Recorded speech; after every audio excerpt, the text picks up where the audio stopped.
Hindi lahat ng bayani ay sikat. Hindi lahat ng pangarap ay nagsisimula sa malaking puhunan o milyon-milyong taga-subaybay. Minsan nagsisimula sa isang kwento, sa isang simpleng motorsiklo, isang maliit na negosyo at isang taong may malaking pangarap para sa kanyang pamilya at komunidad. Sa Northern Samar, may isang rider at negosyante na unti-unting bumubuo ng kanyang pangalan. Hindi dahil sa kasikatan, kundi dahil sa sipag, dedikasyon at pagmamahal sa kanyang ginagawa. Ito ang kwento ni Solcy Cuelveo.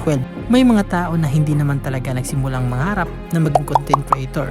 Katulad ni Solcy, ang may-ari ng SSMG Motorcycle Part and Accessories. Hindi niya na maalala kung kailan siya unang gumawa ng content. Nung una, simpleng mga video at post lamang ito para sa kanyang libangan. Ngunit habang tumatagal, nakita niya ang kapangyarihan ng social media bilang daan upang maipakilala ang kanyang negosyo sa mas maraming tao.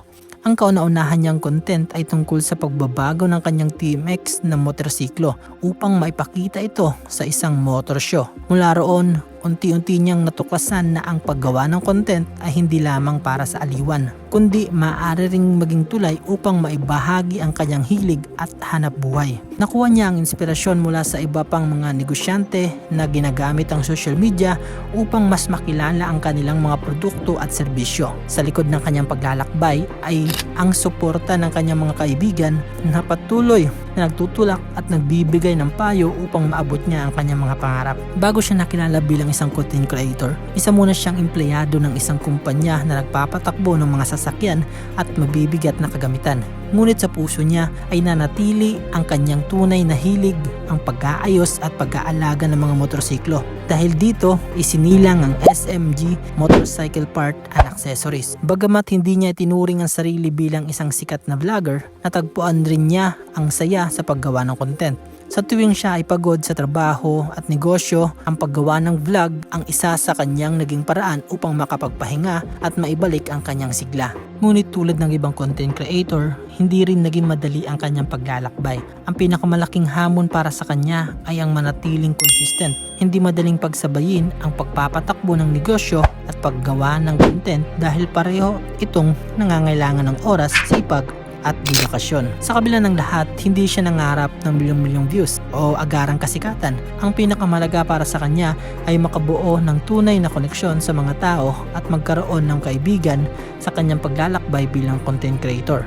Para kay Solcy, marami pa siyang kailangan matutunan, ngunit patuloy siyang nagpoporsige dahil sa mga taong sumusuporta, nagtitiwala at naniniwala sa kanyang kakayahan. Ang kanyang mensahe sa mga nagsisimula pa lamang sa negosyo at paggawa ng content ay simple. Alamin ninyo ang layunin at iugnay ito sa inyong hilig. At higit sa lahat, huwag kalimutan magtiwala sa Diyos sapagkat Siya ang gumagabay sa bawat hakbang ng ating buhay. Ang kanyang pangarap ay manatiling tapat at simple ang kanyang negosyo, mahibahagi ang kanyang kaalaman sa mas marami pang tao, makatulong sa mga rider na mapanatiling maayos at ligtas ang kanilang mga motorsiklo. At sa bawat taong sumusuporta sa kanya, sa kanyang mga kaibigan, mga customer at taga-subaybay, taos pusong ang kanyang pasasalamat. Sapagkat para kay Solcy, ang tunay na tagumpay ay hindi nasukat sa dami ng followers o views, kundi sa dami ng taong kanyang natutulungan at sa tiwalang kanyang nabuo sa kanyang komunidad. Ito ang kwento ng simpleng negosyante, mekaniko, rider at content creator mula sa Northern Samar.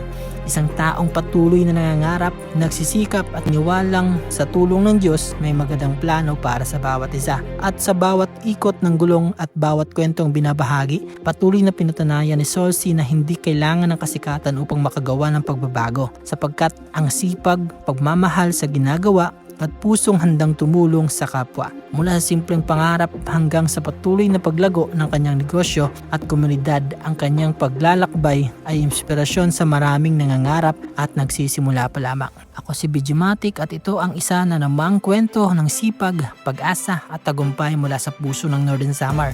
Kung nagustuhan ninyo ang ganitong klaseng content at nais pa ninyong makilala ang mga inspiradong kwento ating mga kababayan, huwag kalimutang i-follow ang page na to, i-like at share ang video para mas marami pa tayong maabot at ma-inspire.